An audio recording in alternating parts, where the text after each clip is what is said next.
You a Star Wars fan? Because you'll be amazed at number one, that a lot of women might be into the shit that you're into, but you're so worried about her judging you that you don't give it half a chance. But also some of the things that you're not into, you'll be amazed at how women would want to get into it because they want to get closer to you. A lot of times they say shit like, "Oh, I'm free on weekends," or I'm usually free on Thursdays," or whatever the hell. So if it makes sense, then I schedule a date. If she really liked you from the get-go, there would be no reward system you would have to look for to do anything for, right? Because it would automatically be there, And I like to do this in conversation sometimes. When you're speaking with somebody and you'll hear a girl say something like, "I'll never do this," or "I don't like this," or "I don't like that." And then you'll notice you'll say, "Nah, I kind of like it. I like it when blah, blah, blah." And she's like, well, yeah, when you say it like that, I like it, and it's just kind of like, yeah, you switched up awfully fast for somebody that just really said they don't like something. And so, there's always been clues out there for fellas to understand, like, yo, if they really like you, they will change their whole political party. They're not giving her real instruction. They're not letting her know what it really is. And most dudes don't do it. Most dudes don't say what it is because they're afraid to hear no, or they're afraid to bring up sex too early and all of this and all of that. But the bottom line is this. Either, again, and somebody said it, either she's feeling you or she's not. You understand? Either she's feeling you or she's not. We got to stop all this nonsense, man. Guys are too afraid to hear no, and it's like I'd rather hear no than to waste 2, 3, 4 dates and time spent, money spent, and all this other shit just to find out that you wasn't feeling me any damn way. You see what I'm saying? But so with me, first date is cool. If you don't want to do it on the first date, no problem. You could be on your period or whatever it is. There's a lot of things that could be off on the first date, right? It doesn't matter. But second date, you gotta know what it is. For me, I like exclusive vagina to me. And that's because I don't want to catch nothing to have my later years messed up. And I like to stroke without no condom on. It feels great. No. So I like it. So you like to be hugged by the sugar walls? You like to be hugged? Yeah. I like that velvet, plush velvet. The smoothness. So, but even then, Jay Roman, I hear you.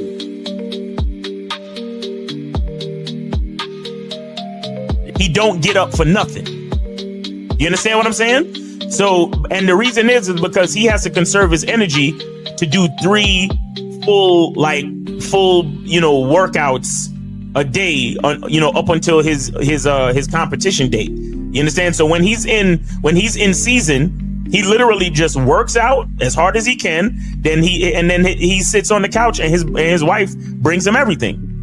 The only thing she don't do is fucking piss for him, right? So what I'm saying is, it's one thing to have a wife that does it, because you said earlier, these were the words you used. You said a woman who says, "Oh, I rock with this dude, so I don't mind doing this." But see, it's a difference between a woman who doesn't mind and a woman who cheerfully wants to do it. Understand the position of a simp. Make sure you understand the position of a friend zone nigga. Make sure you understand that a man doesn't do anything for nothing. You understand? So run the game, be careful, and do what you got to do. Mm-hmm. And that's right there, Jay Roman. And that's the problem. Your main chick should always be prioritized over all the new chicks. Right? The new chicks should not get preferential treatment. Right? So what would make it difficult for a lot of women is if you're giving girlfriend treatment to the new chick. Right? So this is why when you very first meet women, you have to establish boundaries and parameters where they got to earn everything. So that way, when the main chick is with you and she knows you're dealing with new women, she knows they have to go through the gauntlet too. They just don't get shit quicker. Like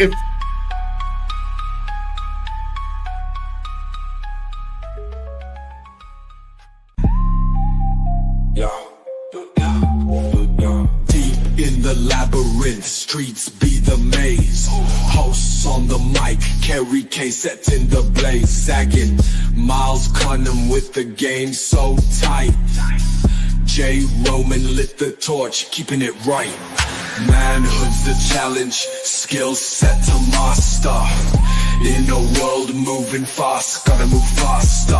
Trap beat, pounding 808, shake the floor. Guided by the host, wisdom like law. Kerry K drops jewels, the crowd enthralled. Words cut deep, no need for brawls. Miles Cunningham, tactics sharp like a dagger.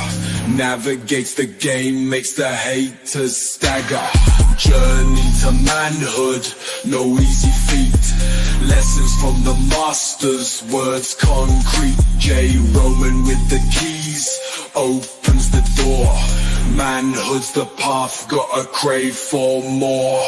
Manhood's the challenge, skill set to master.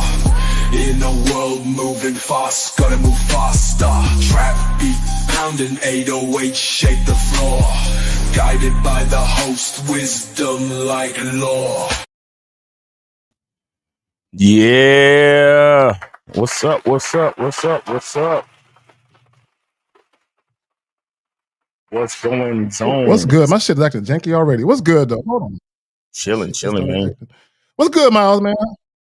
Chilling, man. Saturday, man. You know, doing the damn thing, spitting this game. Let's get it, man. What's going on with you? Hey, is the weather turning there in North Carolina? It's it was unseasonably warm this week, but it's still fall. You know what I'm saying? Like it's still cold at night. See, that's what I like though. You know what I'm saying? So when you have the late night rendezvous, it's nice and cozy. See, that's what I'm waiting for the weather to turn, man. It's right around like the low mid 70s, but I need it to be like the high 60s. I need it to get there. Yeah. Nice jacket weather and shit. Yeah, high 60s, 68. Yeah, that's what I'm saying. But not heavy jacket, like a light jacket. You know what I'm saying? Nothing heavy, no earmuffs, none of that New York shit that y'all used to. Nothing that crazy. Nothing that crazy, right? We got J. Roman in the building. Yeah. What's up, y'all? What's up? What's going on? Yep. Oh, let me get these phone lines on. Get it popping. While you do that, let me go ahead and throw these banners up there. Real quick, let me just shout out some folks. Danny P was good. Eugene Steele, Dukalux, Marktavius, His Holiness. Unique Jilliana was good with you, baby girl. Renee P. I know I saw you in here. I know, girl. I see you. Renee P. I saw me some Renee. What up? You. What's up? Welcome back, Renee. It's been a minute. Who else we got? Frankie Shop in the building. Who else we got in this motherfucker? If I miss somebody, don't take it personal and shit. Raymond Barnett was good with you, fam. Who else we got? At I85851, my bad. Boxing Plug Dave was good with you, fam. Who else we got? Dynamic Fit Labs was good with you. Was good. If I missed anybody, wasn't done on purpose. Jermaine Butler. It's been a minute, Jermaine. It's been a minute, bro. What's good with you? So we talking about why women never forget your first move. And that's the entire dynamic. And the thing is, you know, myself, J. Roman, Miles, L, and everybody from the Real Game No Theory podcast or panel, we've talked about women's perceptions of you and how when you very first present yourself to women, they're going to go on that, right? They're going to form a perception, even if it's not accurate. Okay, and I want guys to understand this. Women will form a perception about you based on the first conversation you have, even if the perception is not accurate. But the problem is, oftentimes, the very first perception formed is the one that will never change. It will never change. It sees you. Like, that's your truth. When you approached her and you asked her about her day and you acted like you wanted to date her, that's your truth. That's how she sees you. So when you try and turn the conversation sexual later on over the phone, she's like, I don't see you that way. I see you the other way that you showed me when I first met you. See, this is what guys think they can do. They think they can come out the gate being passive and indirect, and then when they think the woman is more comfortable, but it's really them being more comfortable, right? And they're not comfortable enough to make it sexual, right? And then, and this is what guys mostly do, and women can attest to this. The average guy, when he meets a woman face to face, he don't say that fly sexual shit. He'll exchange contact information, and he'll only say it over the phone or over a text. And when you do that, regardless of what you think your intent is, you look like you're scared because the woman is looking at you like, how come you didn't say that shit when we met? Why are you doing it over the phone, you pussy? Yeah, I got it. Yeah, man. First impression is heavy. Guys need to get, that's why we talk about 25 women a day, just to really, there's a lot of benefits to it, but one of the most important ones is to get out of your head, man. Cause it really doesn't matter like what you say, like verbatim, what matters is the energy and the confidence around it. Right. So, and a lot of these guys, they say the indirect stuff, or they say the stuff that they think will be less bold or whatever, just so they could try to, quote unquote, get on the chick's good side or whatever. But the bottom line is this: you don't know that woman. You only know yourself. So you're better off just being yourself. You're better off saying what's really on your mind. You're better off just being honest. And so that first impression, at least it's authentic. If it don't land right because she got hangups, or because she has a knee jerk reaction to say no, or she has a knee jerk reaction to call you creepy or whatever the fuck it is, then let it be what it is. But at least it came out authentic, and at least you ain't got to worry about getting stuck in the friend zone and all that other bullshit. You see what I'm saying? So that's what I think guys need to get away from, or actually move closer to their masculine identity, man. Just be honest, bro. Just be like I tell guys all the time, you're better off saying exactly what popped into your mind when you saw her. You're better off saying that shit, because at least it's free. I mean, and not just free, meaning that freedom of being who you are, but it's honest. You understand? At least it's free. At least it's honest. And so you give her a real chance to react to the real you, and then you can actually make the best decision moving forward from there. That's some real shit right there, though. Jay Roman, Yeah. Just to kind of add on to what Miles was saying, being honest and authentic and being you helps you out. It's not like a fly move to make, to show people you got game. I could be myself and do this. No, it's really to help you out, because you're trying to find people that, like Razcast says, I'm trying to find somebody that understands my story, not nobody else's, not, genuinely understands me and understands what I'm going to say.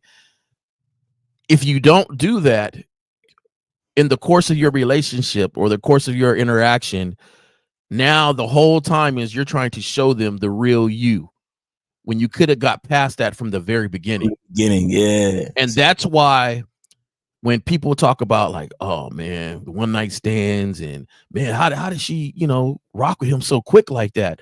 It's because the genuine was presented in the very beginning. So it was either I rocks with it or I don't. Mm-hmm. But when you put this, when you do the representative, like people say, I'm sending the representative. Now you got to break down that representative just to get to the starting point. And you muddied up the waters, because now you got to clear it out during the course of this time. And she's like, man, that's not what you seem like in the beginning. Like, what's going on here? What's going on? Oh, and then you say, well, she lost attraction. She didn't lose attraction. She just wasn't attracted to the real you. Right. Exactly. There you have it. Exactly. And real quick, shout out Duca Lux for the 100 Norwegian Chrome coffee or two. Yes, baby. Espressos. Dark and strong like me. Now, but I would tell this, guys, this is what I want to point out real quick. Okay. Well, Bucket, I'm zagging. Hold on. You have been. Am I still zagging the whole time? Yeah. I know. Y'all saying, look at Miles. Miles, say, nigga, we know, dog. All right. So anyway, look. Okay, real quick, guys. If y'all have a question, put a Q in the chat followed by your question. Also, the call-in line is up 1-844-672-7300. 1-844-672-7300. And this is what I want to point out real quick. Hold on, let me get to right there. Because I want guys to understand this. Your first impression isn't just an introduction. It becomes the truth she believes about you.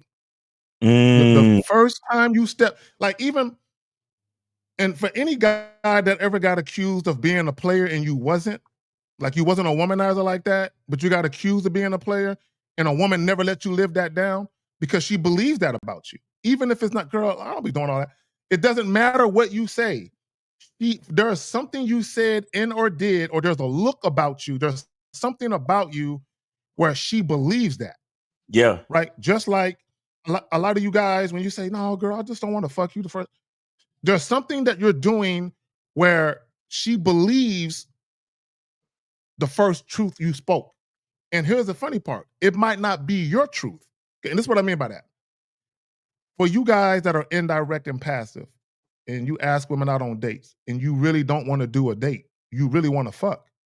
Your truth is you really want to fuck. But because you're coming at her that way, her truth about you is he doesn't know what he's doing. He's passive. He's enamored by the way that I look. I think I can use this. I can leverage his desire for me to extract things up out of him. All right, so we got is this a DC Touch Master? Yeah, it is. All right. Gobble. What's going on with your uncle? How's everything? Yeah. I was letting y'all know yesterday I couldn't get on, but I made it to 65. So. Oh shit! Congratulations, man. Congratulations, man. Cigars for you for making it to another personal New Year, brother. Yeah, that's right. And blue and yellow and all the pills free. And yeah, but it's very interesting when I like you said, your first impression, I guess you're saying, when you first meet women and they have an impression about you, it's interesting. If they say something about you very first, they're gonna, like you said, they're gonna stick with that every time they see you. That's what they're gonna look at you as until you move differently on them. Right. Until you move differently on them. I got a situation now, the Ethiopian little girl. Well, here's the problem. No, touch me. Here's the thing. No. So here's the problem with moving differently. Remember how you presented yourself initially, that's your truth. So if you try to come another way and try to act like you're a player, she don't believe that truth. She believes the first one. Oh no. So and here's the thing. Not the funny thing. Yeah, go ahead. No, I'm saying until she, like for instance, if she just sees you, you say nothing, right? Then her impression, that's one thing. But when you open your mouth, that's what I'm saying, and move differently. Then she go, oh, wait a minute. I'm not saying, you could stand for 2 hours and don't say shit. But the minute you start moving, that's when she defines who you are. There you go. All right, that's a great point. That's a great point. Make everything up in their head. Women can change their mind, but the minute you make a move, without saying something or making a statement or something like that, then it's like, oh shit, yeah. But if you stay neutral, they don't know. They don't know until you make that move. That's all I'm saying. That's what I get. That's what I get. But no, you're right. And when people like women, they have an impression. What's that?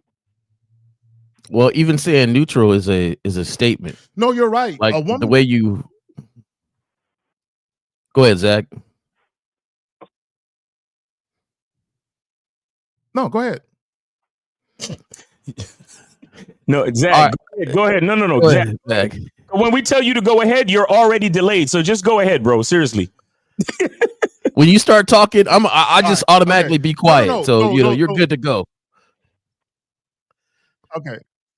All right, my bad. So no, real quick, to the homie's point. Yeah. A woman can have an impression about you before you speak. Yeah. But when you do speak, that's either going to confirm it or she's going to look at you differently. So if she looks at you as a pushover, when you start speaking, she might be like, oh shit, I wasn't expecting all of that. Right. Or conversely, if she thinks you are she thinks you're good with women because you look and you're dressed a certain way, and then when you start speaking, she's gonna say he looks the part. He looks like he get bitches, but he don't talk like he get bitches. Right. Right. Go ahead, Touch Master. Yeah, that's the point I was making, Zag and J. Roman and Miles. That's the point I was making. Like I said, there was a young lady in the store, the 7-Eleven, a little Ethiopian, little nice thing. And for years I get in there, and every time I come in there now, she'd be giggling.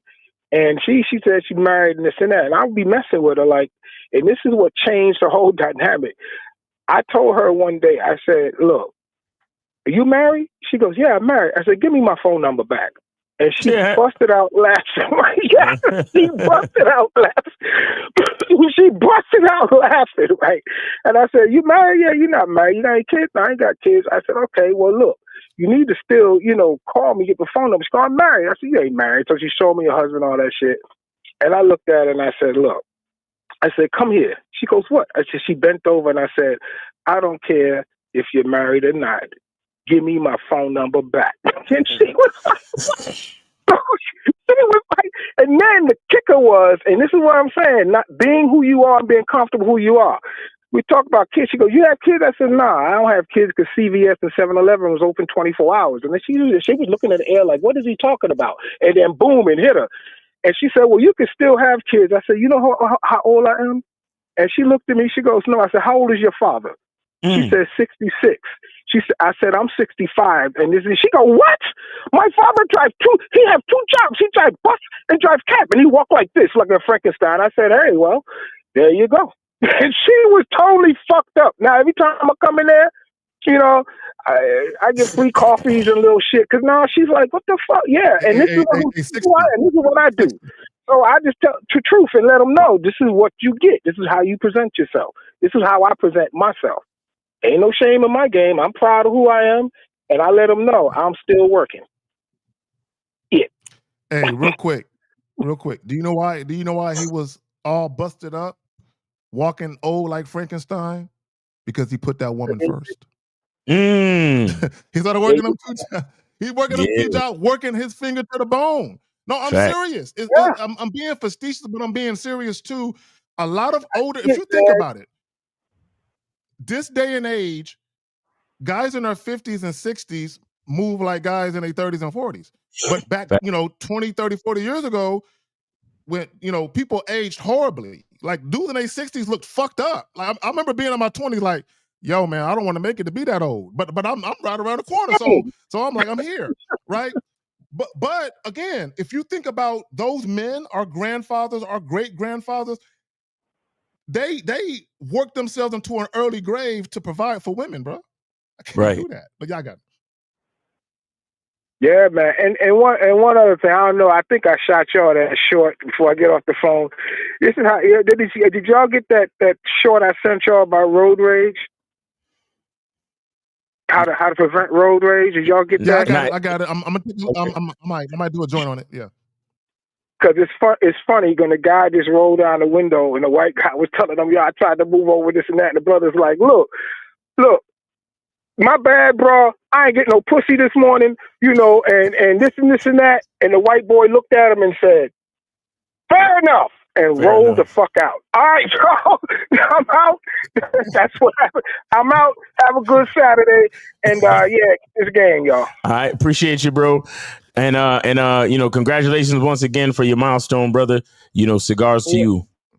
Thank you, brother. Thank you. All right, man. Stay strong, man. Stay good. Be safe. All right. So guys, call in 844-672-7300, 844-672-7300.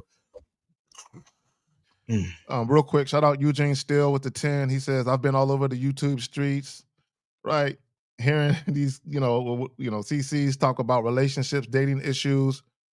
Y'all, Steve, Lucario, Fifth, Rosebud, and Justin are the only ones who are actually providing solutions. Well, here's the problem, okay? And I'm sure we've all noticed the same trend. and you have men and women. It's both men and women, and you have these co-ed groups and panels which are worthless. All they do is talk about a bunch of shit. All they do is talk about their feelings. That's all people do. Talk about their fucking. Nobody want to hear about the solutions. We want to hear about, can we fix it? We don't want to hear about how you feel about it. Go ahead, Right. fam. All right, we got 980. You are on live with the Manhood is a Skill Set Show. Name, age, city, and how can we help you? Happy Saturday morning to you, fellas. This is Israel with the Z, 26. Israel, what's going on with your brother? How you doing, bro? Man, I am grateful to be alive. It is great weather out here, nice and sunny, 75 degrees. There you go. Floating through life, nice, cool, calm, collected, like nice breeze, man. So I'm feeling great. That's what's up. But yeah, I'm glad you guys did this topic, and I have to chime in on this one. Pretty much, talking about how you first step to a woman and the first impressions that you make. Come like next month, it will make 4 years I've been on both of the memberships of you and Lucario, Miles, and since then, like I think it was after my first year, so it's been 3 years since I haven't heard a woman say, "Oh, that's so sweet." Like, because anytime I hear a woman say that, that's when I knew, like, okay, it's not going anywhere. It's a friend zone thing, and I know that's an indicator of, like, yeah, you're not that guy, or you're weak and passive. But it's been a minute since I've heard that. So anytime, just from when I say hey or hi, like, or when I step to a woman, right, and they would either say like, "Oh, I'm sorry, I have a boyfriend," or they would just flat out ignore me, whatever. Why take that as joy and pride, like when they do that, because they know, like, okay, they know how I'm going to step at them just right off the bat. Mm-hmm. So it's not exactly what I'm saying, but they feel the energy, and I'm like, okay, now I see it's because the mindset has shifted over a period of time, especially that I've been under your training and coaching and the memberships, where it actually makes sense why the mindset has to take place, like the mindset shift, because then the action and everything else follows suit. Number one. Number two, what I wanted to add is that, man, Miles, that worksheet that you gave in the Zoom class for See Yourself Insider. Yes, sir. It's like, I'm telling you, man, it's like each time when I like look at that sheet, it's like I always cast like some sort of spell, like a personal spell, because I'm like, yo, like, so it was actually yesterday, right? Mm-hmm. And some shit happened at work where, yeah, it could have got me in a bad mood, but I just said, man, fuck it. Like, I dealt with it. I stayed calm because I'm naturally a calm person, right? And I came out of this, food spot that was like right down the road from where I was working at after work. I see this chick, with nice blue ocean eyes and everything. And mind you, while I'm still just, after all the bullshit I dealt with that day, I realized, like, I got to step to this shit because, as you guys say, a man is always on the clock 24/7. Right. And I stopped to her and I said, "Excuse me." And mind you, she was in her car and everything. Now, the old Israel would be like, "Oh, I don't want to seem threatening because, I'm a 6'2" black guy and I don't know, she has blonde hair and she has blue eyes." But mind you, that didn't even cross my mind. I said, "Okay, I see a fine piece of ass. Let me snag that up." So I said, "Hey, excuse me," in my deep baritone voice, right? Mm-hmm. She turned around and she did an about face like a private in the JROTC, just entered 3 months of boot camp, right? Mm-hmm. And mind you, she was all smiles to the point, before I even continue, she was smiling at me more than the Annabelle doll ready to possess her victims in the movie. So I said, "Hey, I know, just follow me. I'm about to wrap it up." I said, "Hey, my name is Israel, and just from looking at you, those ocean blue eyes remind me of Aquafina. It reminds me of the clear blue waters in Turks and Caicos during the tour season, spring." And she's like, "Oh, really?" And I was like, "Oh, yeah." I said, "Stop." She's like, "Stop joking. You're right." And I said, "Well, it sure as hell isn't left." So then she started giggling and chuckling. And I said, "So what's on your itinerary for the weekend?" He's like, "Well, I'm actually, just picking up some food, passing through and, doing some traveling." And I said, "Okay, well, why don't we sprinkle some excitement and pleasure into the itinerary if you have time this weekend?" I said, "Well, what do you have in mind?" Mm-hmm. I said, "Well, me and you exchanging orgasms. That's the first thing that comes to my thought." Right. And she's like, "Oh, man, your timing was just a little short because I have to go out of work for, town and such and such." I was like, "Okay, no worries. Cool. Well, if we cross paths again, then you know, it is what it is. Right. I said, you enjoy your flight. And mind you, after I could have, you know, just gave into, you know, the shit that happened at work and, you know, throughout the day, because, you know, I was also fighting off, you know, bad negative thoughts, because that happens in life. You know, sometimes the negative thoughts could just creep up on you like a thief in the night. Mm-hmm. But, you know, because I meditate constantly and, you know, I actually am a calm person, guess what? I said, man, fuck that. Like, that's just going to pass. And, you know, that's not forever. That's just a temporary moment. And men don't act on emotions in a temporary moment that's never going to occur, you know, like instantly again, because we deal with that shit and we move on. Right. So why do I say this? Because, as Kay Zag would say, it's all about, you know, setting the precedence, setting the tone for how things are. Like, you dictate the tempo, you dictate the cadence and the pace. So that's pretty much what I want to share too. And last but not least, and I'll wrap it up.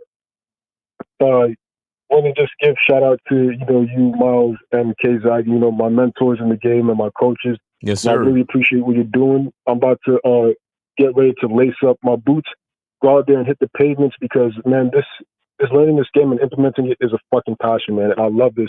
And Kay Zagan, I'm gonna schedule a coaching session with you if you're available today and everything, because there's still some things we gotta clean up on just a little bit.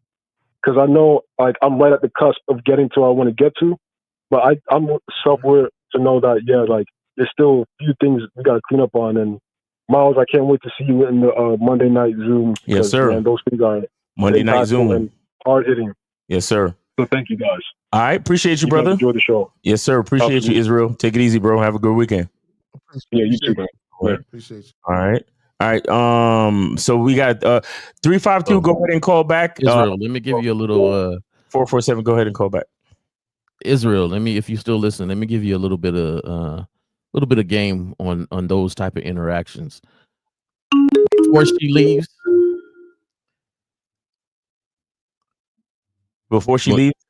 Okay.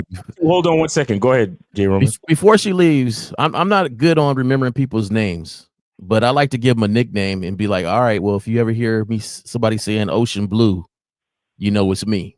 And the thing is like, sometimes you'll run into people again and you don't want to be the lame-o that'd be like, hey, where do I know you from? Because you know, they done heard that before. Yeah. Right. So usually I'll be somewhere and I'd be like, you know, just to use the name by example, be like, oh, there you go, Ocean Blue. And so it automatically takes her back to our interaction where I've said all that stuff, so she already knows what's up again. Ocean Blue. I don't have to go back and say all this other stuff. She knows, oh, that's the dude that was talking all that game right there. You know, I got a little time now. You know, so he already knows, you know, it automatically puts them back in that same spot when we first interacted. Right. So just a little tidbit, something I use. I like to do that, and it's been successful. I'm glad. For me, so. We still got a call. We got somebody on the line? Yeah. Okay, let's go. All right, 352, you're on live with the Manhood is a Skill Set show. Name, age, city. How can we help you? Hey, what's going on, Miles, Kay Zagan, and Jay Roman? What's going on, What's man? up, bro? What's up? Not much. What's good? So I'm B, age 32. I'm calling from Georgia. Okay. So I just had something real simple for Jay Roman. So Jay Roman, I noticed you said you don't have like no online things or nothing like that, like no websites that you can go to. But in order to get in contact with you, is there like some kind of email that, you know, I can maybe send something to you and reach out to you that way? Yeah, I do got an email. It's J Roman. J Roman, let me write this down right quick. You say J Roman. Yeah, let me go look at it too to make sure I give you the correct one, because I had a couple already. But let's see here. Let me pull that up. It's called J Roman Way. J Roman Way. At gmail.com. And the J is just the J, not Jay, but just J Roman Way at gmail.com. Thank you. It's on the screen. Renee P put it up there. Okay. All right, then. Well, yeah, I appreciate that. But also, too, since I'm on the phone, I want to piggyback off of what the last caller had mentioned, Israel. Yeah. So, yeah, when he also just mentioned about when a woman say something like, "Oh, you sweet" and stuff, that's the same way I think. I don't like to hear that. Yeah. That's when I started getting skepticism, and I say, "Oh, I don't know about this now." You talking about you sweet and want to grab your face and all that kind of shit? No, because oh hell no, absolutely not. Yeah. Huh? Yeah. Go ahead. We agree. I don't like them words. I don't like the word. You're kind. You're nice. You're sweet. I don't like them words.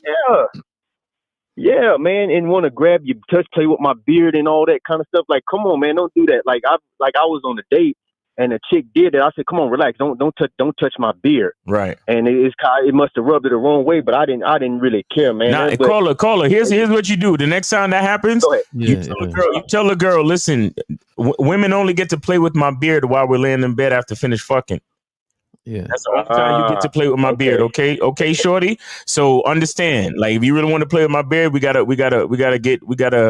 get some things. We got some prerequisites. We gotta look after first. You get what I'm saying? Like, put it to her like that. Right. I was. You just got to have a response to it, and that response is going to direct it back to your mission at hand. Right. So you can never get flustered by what they do. Like I got dimples, had it my whole life. And I'm a little chubby dude, and they say something like, "Oh, you're such a cute little teddy bear," and I'd be like, "You know where you see most of your teddy bears at, right?" And they'd be like, "Where? On the bed." On the bed, bitch. Yeah. So like you just got to redirect it to your mission at hand. That's what and that's the thing, because your looks alone, people don't understand. Like you might not have seen her, but she might have seen you already. Your looks alone says something. And so when you have that interaction, you just got to tell her, like, look, I may look sweet, but there's a bitterness to me that you would like, you know? So it's just, you got to have a response. And one girl told me one day, she said, "Damn, you always got a response for something." And I was like, yeah, I do. That's you got damn right. So it's called being witty. Right. But even if a woman says something like, "Damn, you fine." Well, I'm even finer when I'm naked. You want to go to my crib and see for yourself? Right. And to your point, and always redirect the woman back to the task at hand. What's the task? If you're sexually attracted to her, the task is to drop off heavy dick. That's the task. So always redirect the woman back to the task. We call it back in the day, sticking to the script. What's the script? Yeah, the script is to fuck the shit out of her. And she's going to remember this dicking, right? That's the script. So let's get to it. That's why I never liked that question when you on the phone. You're like, "Hey, what's your favorite position?"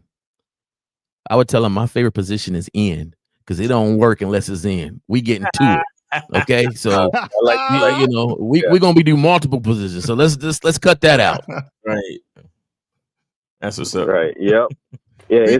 And Jay Roman, what you did was, real quick, caller, my back. There's a delay. I'm gonna say this and pass it right back to y'all. I want to say this. Jay Roman, basically what you told her, fuck all that talking. I'm about that action. And all you men need to do the same thing. You got exactly. So yeah, caller, you good? You got anything else for us? Yeah, I was about to say, it's almost kind of like in general, just people in general. You know how you get that one person, right? That's always like, "Dang, you a cool ass man. You a cool ass brother. You a cool dude, man. You cool." And you think that, but then once you start to come being around that individual for a while, you start to find out something different. You know what? He's a straight fuck boy, man. I thought he was all right with me, but you a fuck boy, or you got the person that's a straight asshole, and you be like, "Okay, I can tell you right now, this shit ain't gonna work between me and him, me and this individual." But after a while, when you start to really, it's just somewhere you might even get into a fight with this individual, but later on, it'd be like, you know what? Me and you had our fight and stuff. I don't like this shit. You don't like this about me or whatever. But at the end of the day, I can respect that and stuff. And there you go right there. So it's kind of like go the same way with women and stuff, instead of getting drawn in, because you start to seek the good hospitality and stuff. Because that sometimes that can really throw you off and stuff, So. Yep. Facts. Yeah, man. But any true game can be used in every situation. That's why game is not about just women. It's about the way you live. Right. So, this goes across the board. Having game is also real quick. My bad. when we talk about having game, it's also about influence, bro. When people are fond of you and they are in position, there are people in position who can help you immensely, and there are people who are in position to keep you from getting caught up. There were times, and I don't want to get into the specifics, but there were times where, because I knew the people I knew and they were fond of me, and I knew I had their ear and I knew I had that influence, there were times where I could have went to jail and didn't go. You know what I'm saying? Because I knew people. Because I knew people who were in position, and because they were fond of me and I knew they were, I just used the influence like, yo, look. Right? So having game is not just about women, it's also understanding your level of influence and how to use your influence to get what it is you need, want, and desire. And it don't have to be about women. It could literally be about your freedom or about getting a job. It could be about that too. Real talk. Yep. That's just how it is. And the thing is too, if you just a person that you just naturally, just that person that, you got humanitarian spirits, but you're not trying to be more than what you is and come off as a thug and everything. But, that's kind of different. But, I'm saying, like, trying to be that to try to get sucked in and you really it's a lot of fuckery behind you. Yeah, nah, that won't work. So, but yeah, man. Do you find yourself around a lot of situations like that? I would say from time to time. But see, the thing about me, man, I'm like a very observant individual, so I don't get in too good, because it's like, I'm supposed to be like, hey man, yeah, but dog, just hit me up, man. Come, yeah, this weekend we about to do something, or hey, we got a party, brother. Like, yo, y'all, I fuck with you, dog. Come hang out with me. I'll be like, nah, man, I got something to do, or I just say, nah, I'm unavailable. Because like if I've been around that individual for a while and I really watched and peeped the game, and I say, okay, I see what kind of individual this is. I say, all right, he might be all right with me. Then I do that. Versus some people say, nah, nigga, we got to have fun. But see, I can go have fun by myself. You see what I'm saying? And like I can get a kick. Like I can listen. I literally go to the movies by myself, or like some people get out of place about taking a vacation for yourself. I do shit like that. Like I've actually taken a couple road trips by myself, and it didn't really bother me. But versus people like, how the hell you do? I do too. Damn, you don't go nowhere. What the hell? Yeah, what's wrong with that? Hey, real quick, caller. I will go to a bed and breakfast with a fireplace and a fucking bear rug by myself with the robe and everything. Nigga, sit out on the balcony by myself. I most certainly will. And look at the horizon, look at the beautiful Texas landscape and hill country, look at some coyotes running wild around some cactuses and shit by myself. You know why, caller? You know why? Because there's nobody there trying to get me to talk to him about some bullshit. I get to just enjoy peace and tranquility. What are you doing talking to a bitch about nothing? Nah, I just caught something, caller, and I listened to like Miles coined he coined it right, coined it right when he say your words, your language exposes yourself. And what I caught was negativity, right? And there's negativity all around us, but at the same time, it really don't affect us. You know what I'm saying? So I would challenge you that if you're around somebody that challenges you all the time, and it's different people, if you're around situations where you got to kind of look at people like, yo, nah, I'm kind of cool. Now I understand as men, we accept people for who they are. That's just how we do, right? Like, hey, I might not do that, but you do that. But I would challenge you to start wondering, how do I keep getting into these situations with these type of individuals? Facts. And a lot of times it's something that we're doing or allowing to be happy. Like I'm a person that gets along with everybody, but at the same time, I realize I can't get along with everybody. And like you said, I don't have to go to the party. I don't have to be in the center of attention. I don't have to answer the phone call. And, for certain individuals where I know they just don't move like I move. Like there are certain people that I can't kick it with. They don't move like I move. Now, I don't wish them bad. I'm not mean to them, So when they say, "Hey, we're doing this, dog," you gonna come through. I might come through for a hot second, but hey, man, I got a lot of stuff that day. I might come through. I'm known for coming through and leaving. Mm-hmm. Like, dog, you leaving already? Yeah, man. I had Real some other quick. stuff, but I wanted to come through. I appreciate you inviting me and everything, man. Hey, man, your spot real nice, man. It's real cool. You know what I'm saying? Hey, have a good time. Hit me up. Boom, I'm out. So the thing is like you create the world you're in and the world you're around. So create it so you don't have to deal with all that stuff. I agree. And like for me, like I had all right, so I had like a group of friends. It was like two other ones. Like I've been knowing them since I was like, man, in elementary school, like like kindergarten, first grade. We've been boys for all them years, and I just turned around like about a year and a half, almost 2 years ago, and I ended the whole relationship. And you see what I'm saying? Like we were supposed to then, we were supposed to be boys, man, and all that kind of shit. You was the best man in my wedding and all this kind of stuff. And Hey, caller. You know what I tell niggas? That was then. This is now. Damn. Shit changed. Yeah. That was then. Yeah, man. But yeah, I appreciate the insight, man. I really thank y'all, man. Y'all continue to do y'all thing. I'm gonna still be listening, man, and I'll be calling in and stuff. So all right. Appreciate you calling. Thanks for supporting the show. Yeah. All right. And then 447, go ahead and call back. 447, go ahead and call back if you're still listening. Yeah, bro. I've had relationships where I've known guys for 30 years. I would treat your ass like I never knew you if you come at me incorrect. I would literally act like I never fucking knew you. You look at me like, damn, nigga, all them years. I'll be like, I don't know you, nigga. Why you talking to me? Right? I will do you dirty. I will do you bad. Like family members too. I will act like you don't exist. Cross me if you want to. Right? Because here's my thing about disrespect. There is, my bad, I didn't know you were offended by that, versus you know me well enough to know that was some blatant disrespectful shit. So if you do some blatant disrespectful shit to me, my thing is you're telling me I don't fear the consequences or the repercussions. Oh, you don't? I'm gonna show you.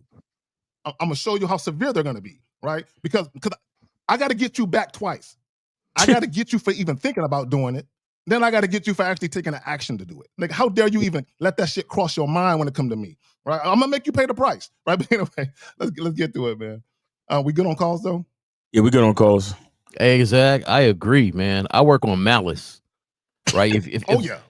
I do. If somebody did something to me, but they didn't mean to, like one time, me and this roommate, we was renting an apartment. This is, I decided I'll never live with nobody else again, right? Man. So I will pay for my own spot. I don't care how many jobs I got to work.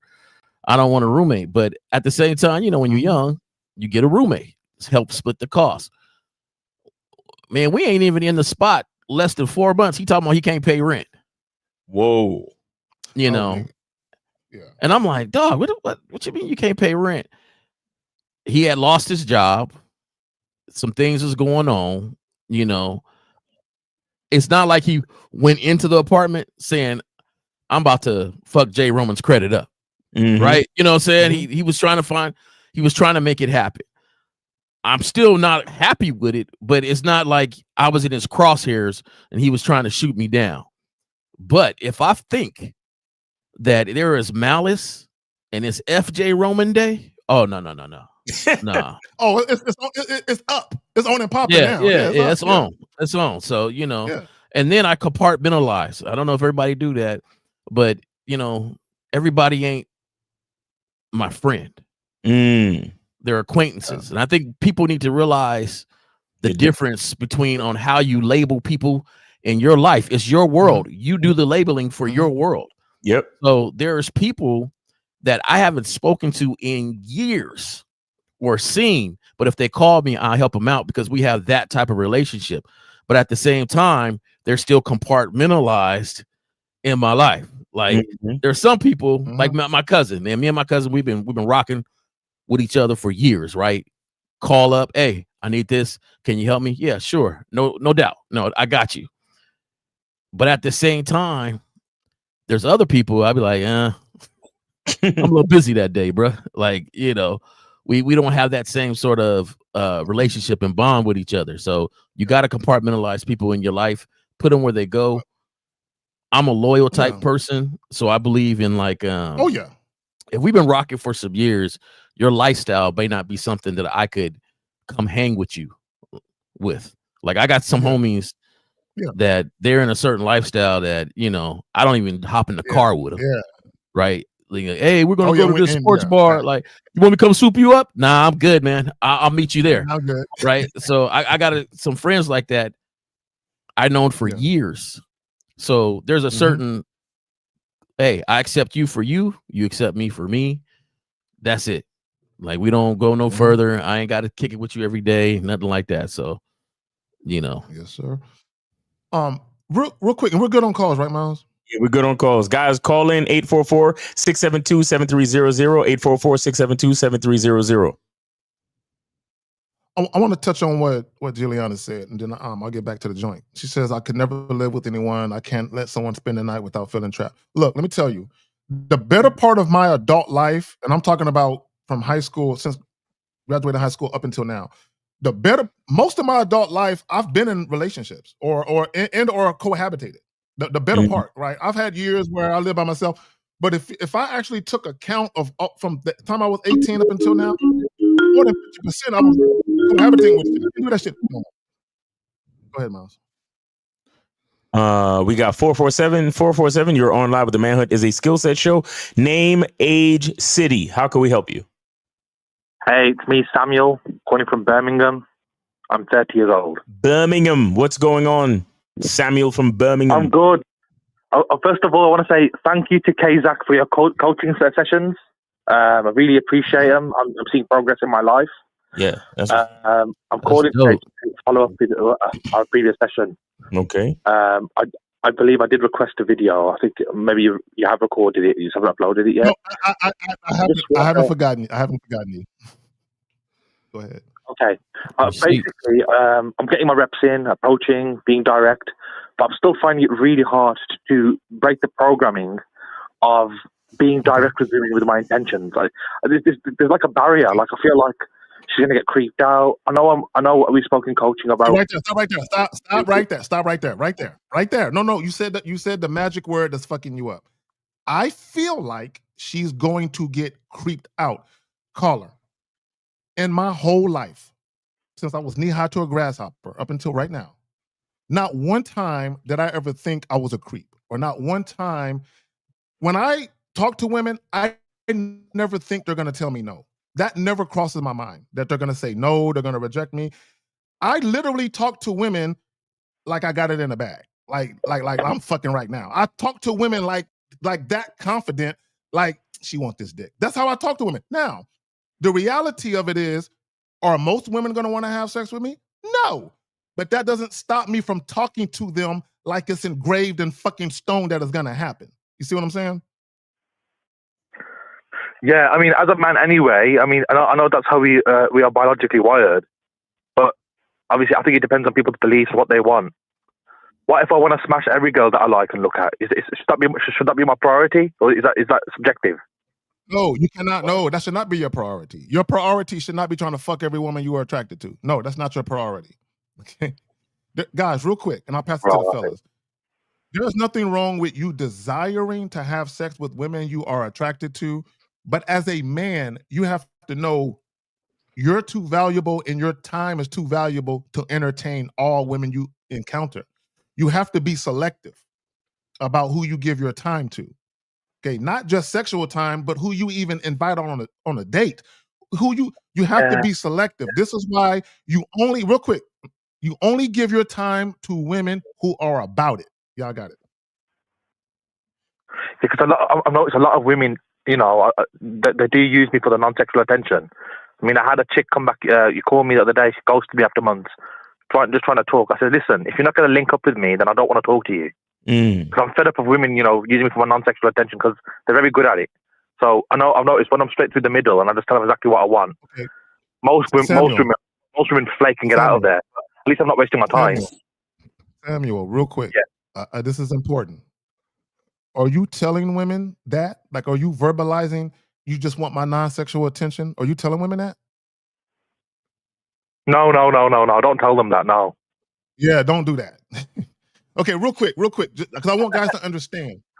If you're dealing with women who aren't moving the way you want them to move, and you're gonna move on from them, don't read them the riot act about why you're moving on from them. You don't know how to return my call. You're rude. Don't do none of that shit. Just move on in silence. Y'all got it. Yeah, that's real talk. Yeah. But like he says in coaching, if I, straight from the bat, I should make my intentions known straight away. In the first couple of, maybe the first 20, 30 seconds. Okay, yeah, quick. But you're still going to have some fun. I find on a lot of these calls, on a lot of these calls, there's a lack of fun in the interaction. There's a lack of, because you're interacting with somebody, it's entertainment. Like, just because you meet somebody doesn't mean they have to like you. And just because you meet somebody doesn't mean you have to like them. Right. It's an interaction that you're having. I like that mindset as well. Like, I should have fun doing it. Like, I don't know why I'm taking it so seriously. Exactly. So my thing is this: every woman that you see doesn't want you, right? And that's just something we know. Like, I could talk to 100 women. I don't care if 99 turns me down. I don't care if 100 turns me down, because it's a fun interaction that I'm not looking too much from it. My belief is I didn't have you in my life the beginning of this day. At the end of it, I really don't care. Like, I'm not losing anything, but I'm gaining experience on talking to people and relaxing when I'm talking to people. Right. So you're not going to punish them. You're not going to, like, it's not a punishment. It's just that, hey, we don't rock. We don't rock. Yeah. Hey, we had a conversation. We had an experience. You don't have to call me. We don't have to do this dance. We just don't rock. I'm after this. But another thing I want to tell you, and I give it to Miles, is that we cannot pretend to be busy if we're not busy. Right. And when we say game is not for women, it's for our life.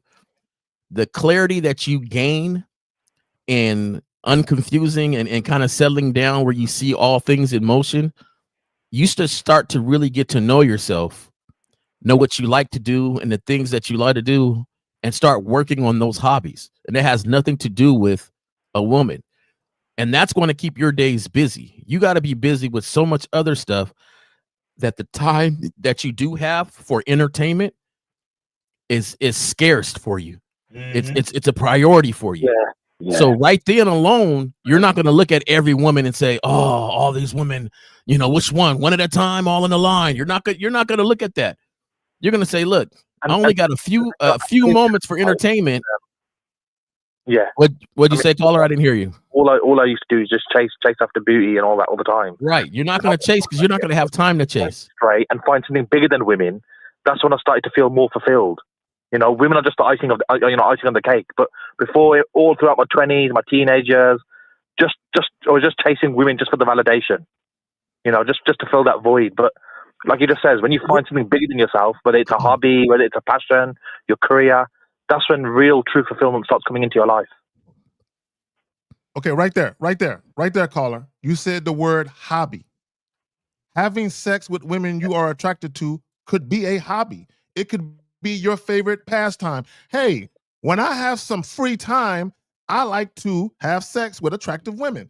The problem with a lot of guys is they're trying to carve out time for women. They're trying to move things to the side and make room for women. No. You prioritize you and everything you're supposed to do, and women get in where they fit in.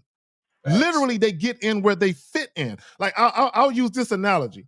When I was younger, I was living in Oklahoma City. I was about 12 years old, right? We used to always sneak off the Air Force Base, and we would hop on trains and just ride around the city, jump off trains, hop on trains.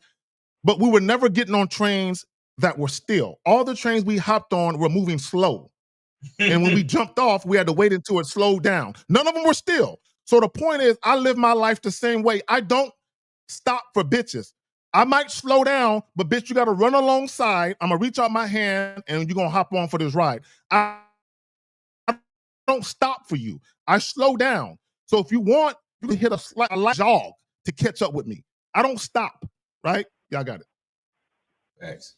Yeah. I like that. I like that mindset. You know, it's true.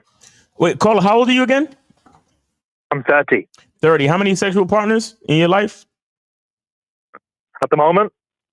Yeah, how many sexual partners in your life so far, sir?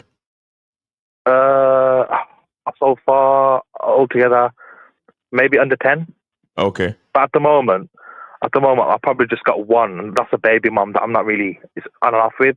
Okay. But I'm coaching because I am kind of having a dry spell and stuff like that. But just need to tweak up my game a bit. I mean, I've only just got into this game thing for about a month or two now, so it's all new to me. Because I originally come from all the PUA crap, but that was all rubbish. Oh, okay. But when I started looking at you guys and learn about real game, that's when I realized, this is the real stuff. Oh, okay. The game starts with you. Yeah, the game starts with you. That's a fact. That's a fact, man. You got you're kind of female centric. A lot of the stuff that you talk about or that you say has to do with the female. Like you really just got to focus on yourself and what you want. I mean, I've got 2 baby moms as well, so. That's what I'm saying. How you done brought life to this earth? Like, why are you still in your brain about all this shit? I don't know. Just sometimes I feel like obviously I've been single for a while now. Uh-huh. I just feel like sometimes just trying to get my rocks off. Sometimes. Caller, let me ask you a question. Caller, let me ask you a question because this is important. The women you had children with, were they your first choice? Were they your first choice? Were they the women you saw and be like, oh, I gotta have her? Were they your first choice as far as how they looked visually? My first baby mom was my first choice, but my second one, I literally went up to her, told her directly how it was. I like her, and then we got together. We had a relationship, and we had we had a baby. Okay, no, the point I'm trying to make, this is what I'm trying to get to. Because you said you're unfulfilled. So a lot of times when you're unfulfilled, it's because you're getting into relationships that are unfulfilling, or you're having interactions with the opposite sex that's unfulfilling. So I'm asking you, what I'm really trying to ask you is, when you got with these women, did you get with them because you felt lonely, or did you get with the women because this is the woman I'm attracted to and she's moving how I need her to move, so she's a good fit for me? There's a difference. No, it was the first. It's the first thing you just said. I was lonely. Okay. Well, see, that's what I'm saying right there. Y'all got it. You've been single for how long? Since January. My daughter's 11 months old now. Okay. So, in your thoughts or physically you've done, what have you done for your situation that has nothing to do with women, but just for you? Because you have 2 kids now. That's the thing. Initially, I let myself go, gained a bit of weight, wasn't really taking myself too seriously because I was going through a lot of stuff with my second baby mom. Okay, stop right there. Caller, stop right there. Hold on. You said you were, hold on, caller, real quick. And there's a delay, so my bad. Real quick, and I'm going to pass it back to Jay Roman. And we need you to elaborate. You said you gained weight and you were going through a lot of stuff. So people who do that tend to feel depressed. What were you depressed about that had you gaining weight and going through it? Can you explain that to us, please? I mean, I don't know how explicit I could keep it on here, but my second baby mom, she used you for what? Go ahead. She used me for a visa. Oh, okay. That's not that explicit. So she was illegal in the country. She never completed her studies. She got with me. We had a baby, and then Oh man, what country is she from? She's from Africa, Nigeria. Oh my. See, yeah. So real quick. So the fact that she was on a work visa and she stopped doing her studies means she was never serious about her studies. She was always there hoping to get attached to a man. That was her main motivation for being in the country, not to study. Because if her main motivation was to study, she would have kept doing that, and you would have been the option, not the priority. But once she made you the priority, she had an agenda. Her agenda was always to find a man, and she found one that was lonely. Man, you let a Nigerian chick scam you into getting her pregnant so she could stay in the country? Come on, man.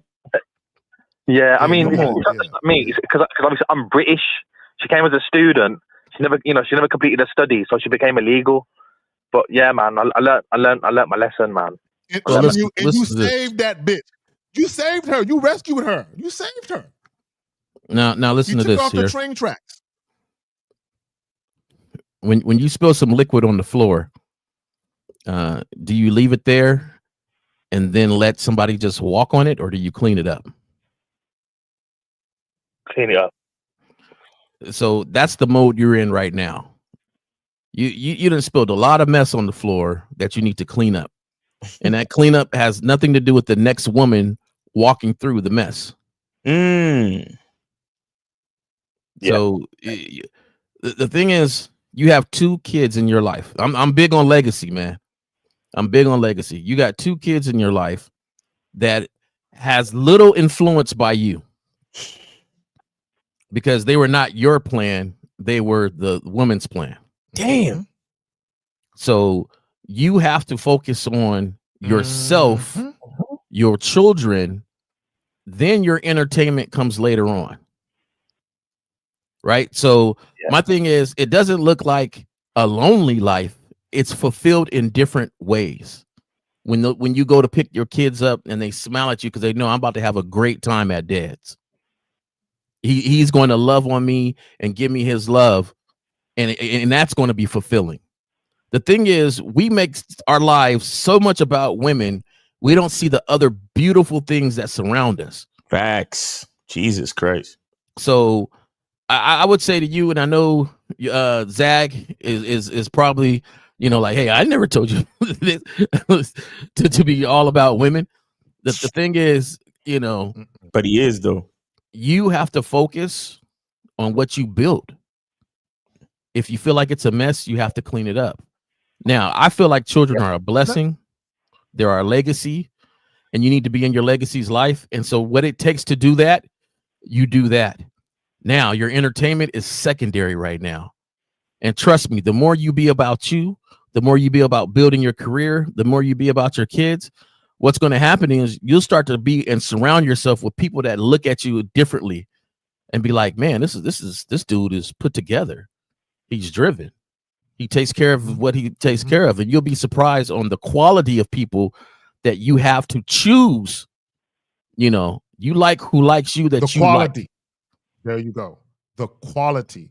It's not like you have babies by low quality women, but caller, the reason why they're low quality women is because you're a low quality man. Respectfully. And the reason why I say you're low quality is your mentality, right? Because you said, now think about what you did. Let me ask you a question. This Nigerian chick, did y'all start having unprotected sex right away? Yes, we did. Oh, that Sweet Velvet was calling you. You want to feel it. So let me ask you a question. When you skeeted in her, did she ask you to, or you just did it? How'd that go? Just did it. So basically, she told me she's got the she's done contraceptives on her arm, that kind of thing. See, right there. Stop right there. Stop the show. Shout out to O'Shea Duke Jackson. Stop the show. Stop the show. Stop the show.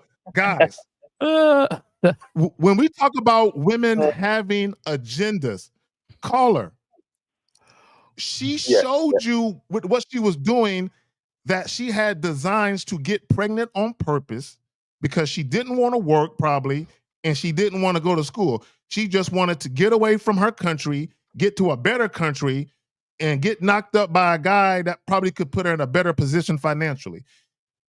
There was nothing genuine or authentic about what y'all had going on, in my opinion. Her agenda the whole time. You know what I got carried away with? That I pulled a baddie because like she's got a really nice body. I thought the way I know she does. I got with her. I got carried away. Got you. I'm telling you right now, there's no thought. When you told me your situation, there was no thought in my head that thought she wasn't a baddie. right? Mm-hmm. Because we already knew she was. That was it. Mm-hmm. My thing is this: it doesn't matter now. Yeah.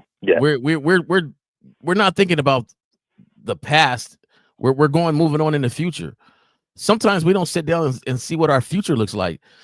I don't need nobody else to ask me, hey, what do you see yourself in 5 years? I already got that mapped out in my head. 10 years, 15 years, retirement. Am I getting Social Security? What am I doing that? Where am I living? What job is going to increase what pay? Like, those are the things that as men, we have forethought and we think down the road. Right. How can I make 5, my 10, 15, situation 20 better? years. Arguing with this woman is not making my situation better. Arguing with my first baby mama is not making my situation better. I would sit them down and say, hey, you know what? It doesn't matter how we got here. We got this youngster that I want to create a beautiful life with. I think a child needs its mother just as much as it needs its father. How can we make that happen? Yeah, let's make that happen. I mean, even in our coaching sessions with Isaac, he was telling me, like, even me, I kept attracting broken women, and I was just the captain, kind of save a whole guy, trying to fix them and all that. Because you're broken. Hold on, caller. Hold on, Zach. Hold on, man. Okay, and now you know, I'm not gonna lie. You upset at me, and I don't like to be upset too often. Here we are talking about your kids and your future, and the first statement that comes out of your mouth is, I was attracting these type of women. Why are you still focused on women? What is your next statement? Your next statement is to be about your future and what you plan to do to make it a better life for your kids and you. And you see how I said kids first, then you. We make these decisions, but our kids pay the cost for them because we don't want to grow up and take care of them and do the things we need to do to have these little ones smiling in a beautiful world. The first thing they worried about is their mom and dad not being together. Whew. Like, come on, man. You're 30 years old. Your time to have fun and run around and do all this stuff, it's done. It's because you chose to change roles.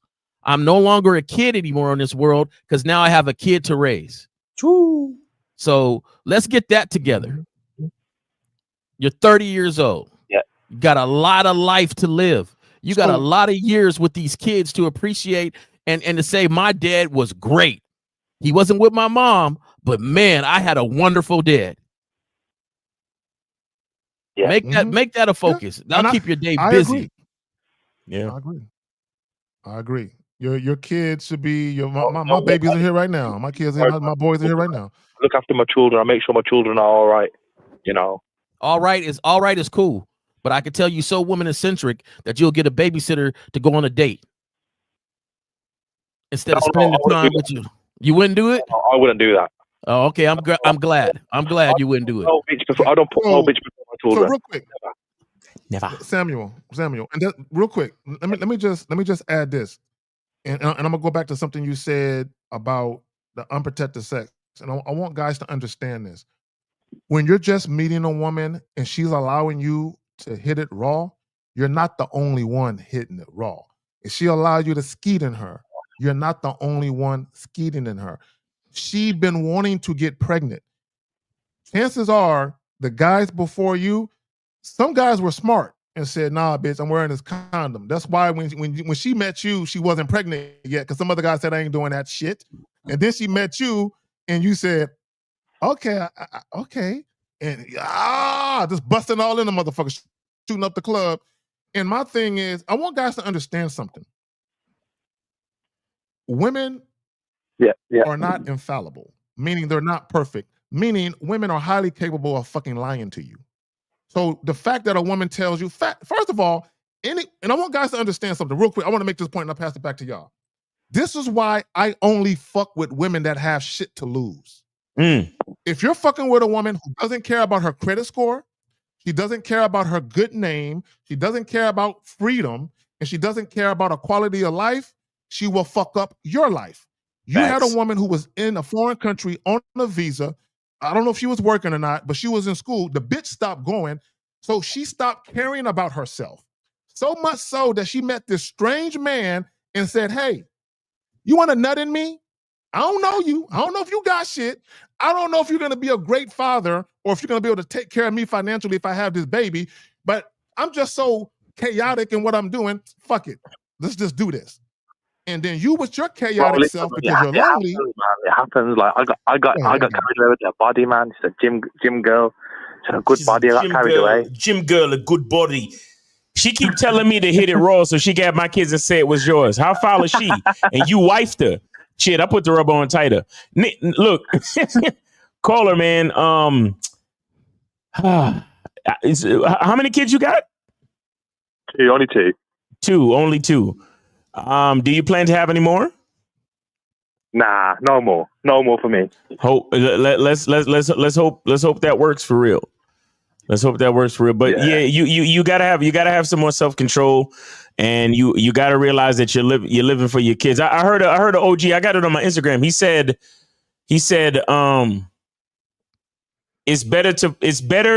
it's more important to find a mother for your kids than it is to find a girl for yourself. So you see, that's a fact.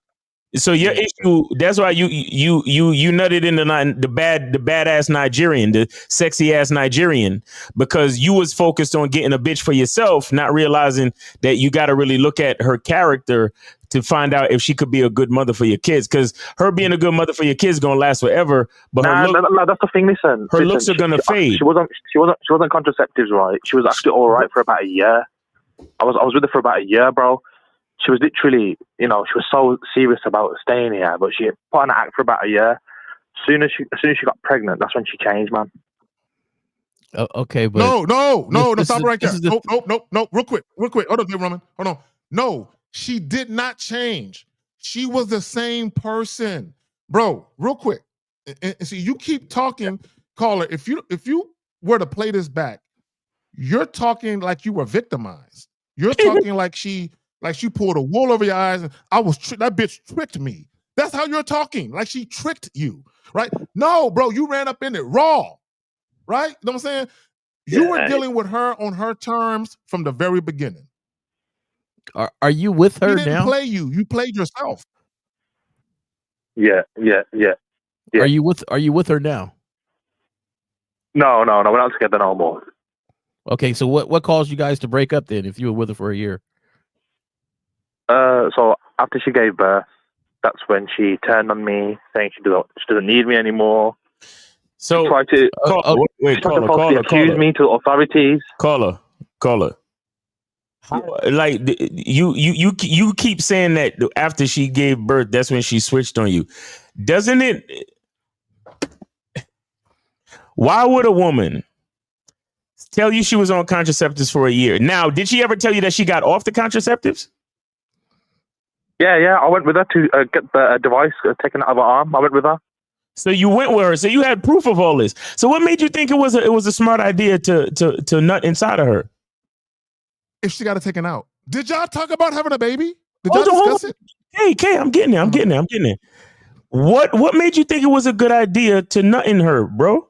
Now I'm going to be totally honest with you, right? Please. That's the only way this is going to work. Basically, that's the only way this is going to work. I thought I could help her by having a baby and keeping her here. Oh, so this was your idea. You planned this? Yeah. Hey, thank you for getting to the truth. That changes a lot of things. And the audacity that you have to say that she turned on you. You provided her the means. You gave her the knife. You gave her the directions. You gave her the time to say, hey, this is how I want to cut you. Cut me like this. Damn, bro. She wanted to stay here. You got it removed. You thought it was a good plan, but you weren't married. You weren't at that spot. You really didn't know her. You didn't vet her. There's nothing you did more than say she had a good body and we're getting along right now. And within a year, you gifted her a baby. And then when she turns around and says, hey, it's just not working out for us. And you're like, hold on, what the fuck? Like, nah, I saved you from deportation. I gifted you a baby and all this other stuff. Go ahead, Mouse. Go ahead, Mouse. Real quick, caller. I need you to do something. Do you know for sure that this is your kid? Yeah. I got the social worker suggested me to do a DNA test, so I did it, and it's fine. It is mine. Okay, good. Okay. Sorry, Jay Roman. Go ahead. I just had to. No, I feel like during this whole conversation, you're doing a lot of pointing at her and not really reflecting at yourself and saying, you know what, I made some bad moves. I got to move from here. Yeah, I know I messed up now. I'm over the age ago. Caller, hold on, caller, real quick. Caller, I wanna address something because Kwame says she finessed you. See, in the beginning, I was thinking the same thing. But you helped her. You literally opened the door and said, "Hey, I want to be used by you. You ready to do this?" Call her because she said she was on birth control and she told the truth. She was because she just wanted some raw dick. She just wanted some raw. She was telling the truth. So I'm thinking she might have been lying. She was telling the truth. You went with her and said, "Take that shit out so I can put a baby in you." Ooh. Hey, the sexual experiences she was giving you was magnificent, huh? He wanted to help her. She was tossing it up. She was like, "I'm trying to stay. You're gonna get this good gush gush." But so caller, the reason why. Yeah, sorry. My bad. Real quick. I'll pass it to you, Miles. Real quick. I know there's a delay. Real quick. Caller, the reason why she treated you that way, because the shit you were doing, she already knew you were a chump. She's like, why would he fuck me and trust me? Why would he believe me? I could be lying. I could have something. And because you believed her, then when you offered to help her, she said, why is he doing all this? I haven't done anything that's worthy of what he's doing for me. So she already knew you were a chump. So she just took advantage of your generosity. Real quick, caller. So right after she gave birth, she turned on you. So you realize that the main reason is because she doesn't, at that point, once the baby's born, she doesn't need you to make her stay, right? You realize that, right? Yeah, like she told the hospital, she told the authorities. Wow, so she turned on you while she was in the hospital? Pardon? She turned on you, so to speak, while she was still in the hospital. The moment she gave birth. God damn! So she she's literally popped the baby out and said, "I'm done with you." Oh, she turned on them inside. So what did she tell the hospital? What did she say to the hospital? Yeah, how did she turn you into the hospital? So basically, when she went to the delivery suite, she deliberately never put my name down, and saying she turned around and said, "Look, about me, he's abusing me, he's rubbish," you know. Wow. Now let me ask this question though, bro. Let me ask this question. This is a plan from the start, and yeah, that was definitely a plan from the start, bro. In the system, yeah, if you claim abuse, if you're illegal and you claim abuse, you get to stay here. If you have a baby with a British guy. Oh, she did finesse you. Kwame Dukes. Okay. Hold on, I gotta go back. Kwame Dukes. I stand corrected. I'm rarely wrong, but Kwame Dukes. Hold on. I gotta find it. Kwame. No. You know, Kwame. She finessed him, but he allowed it, bro. So still, he did allow it, but because she did have an agenda. She had her agenda. She's smart. And then what happened was when you offered to get her pregnant, you upped the ante and you made it even more possible, right? Because she probably was thinking, how can I stay? But when you offered to get her pregnant, she was like, perfect. So she started devising a plan. The moment you offered to get her pregnant, she had an exit strategy already in place to get away from you. But all right. I need to know something else.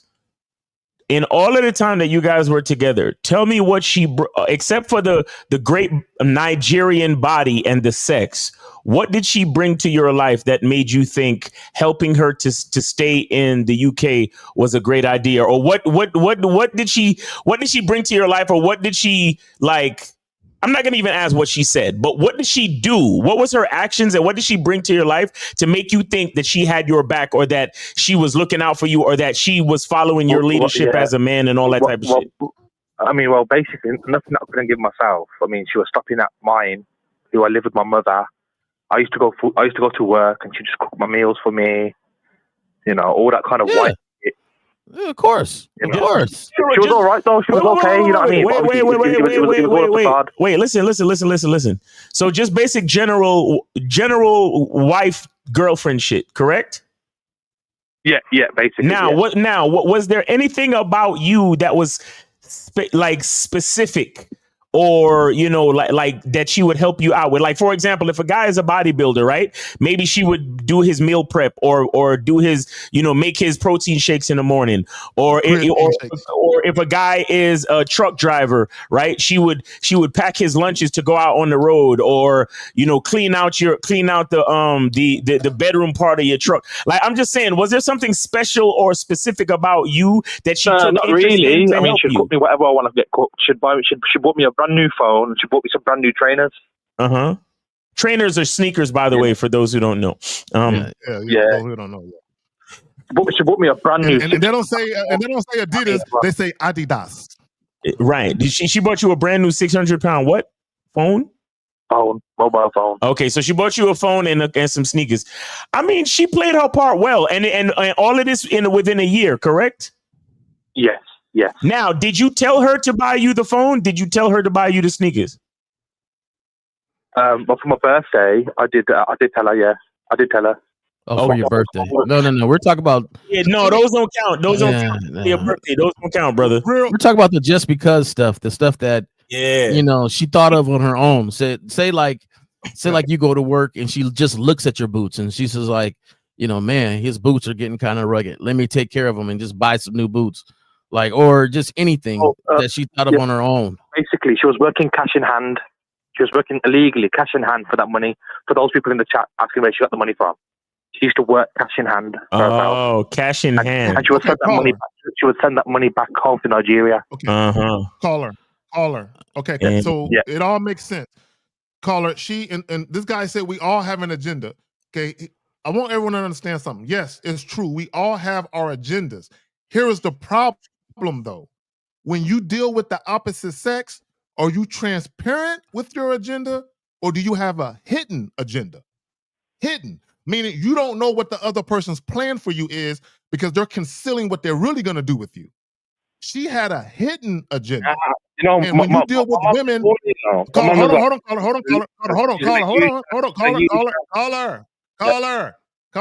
Because there is a delay, interrupting me is not a good idea. You gotta let me get this off, right?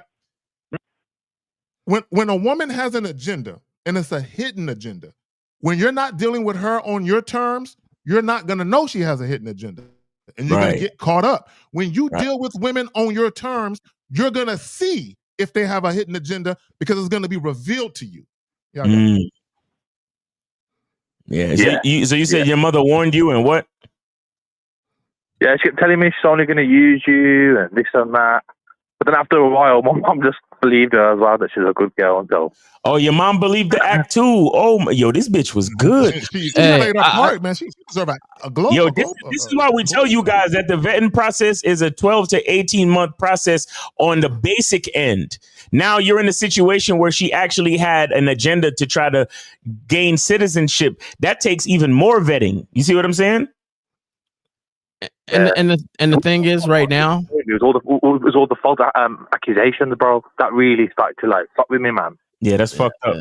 Now, how many times have you told this story? Go ahead. Pardon? How many times have you told this story? How many times have you expressed what you went through? Nah, this is the first time I've ever told anybody, really. Okay, good. I'm glad that is.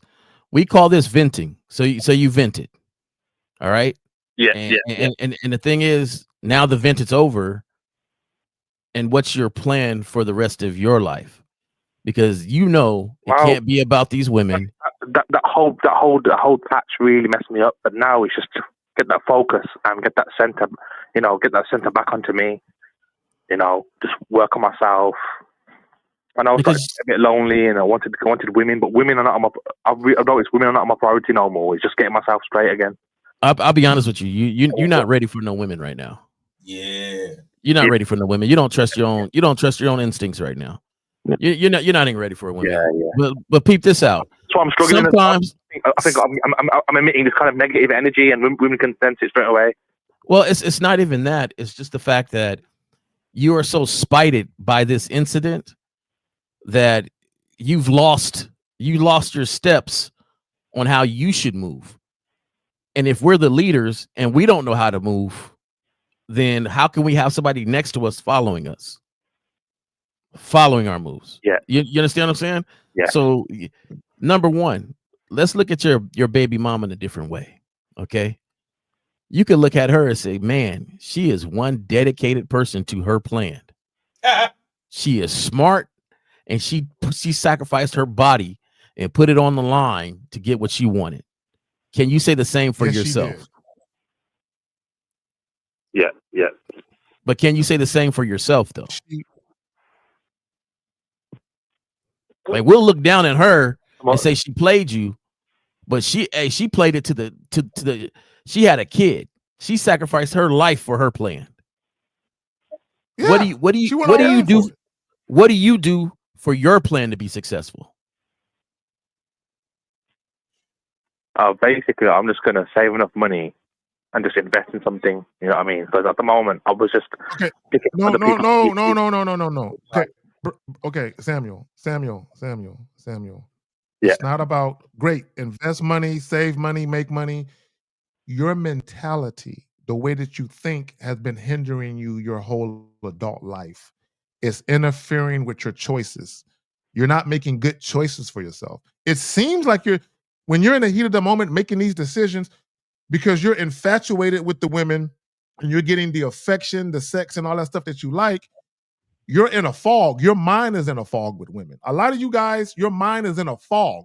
The moment you start dealing with attractive women or women at all, you can't think, right? You literally allow your desires for that woman to take control of your decision making, and then you get caught up. But hold on real quick. Eugene's still with the $5. This is exactly what happens when a woman's looks infatuates a man. Sprinkle, sprinkle. Yeah, I got it. Man, I hope everybody listening to the show is learning from this man's mistakes, man. Honestly, man, this is rough. This is rough because this is one of those things where the shit is telegraphed. Oh, you're so right, Jillian. Everything I know about the world. Number one, Nigerians are scammers, and I don't mean to say that to be disrespectful to Nigerians in general, but in particular situations, you can't fucking trust a Nigerian. I'm sorry. Number two. Hey. You got distracted by her looks.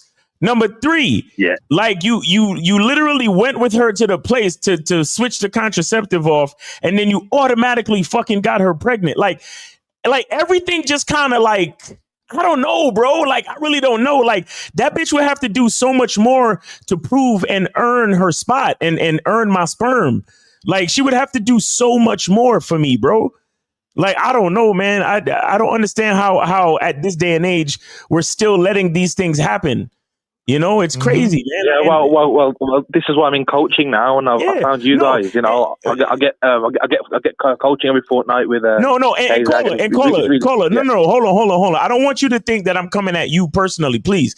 I'm saying this in general because I need guys to understand how important the discussions that we have here are. You know, I really think like the numbers that we have on these lives and as far as our followers, I really believe that they should be much higher because we need more men hearing these stories and being able to learn from these fucking stories. This is why I'm saying it, caller. I understand you already made your mistake, and I understand you're on your way back to recovery and all that, and I appreciate you.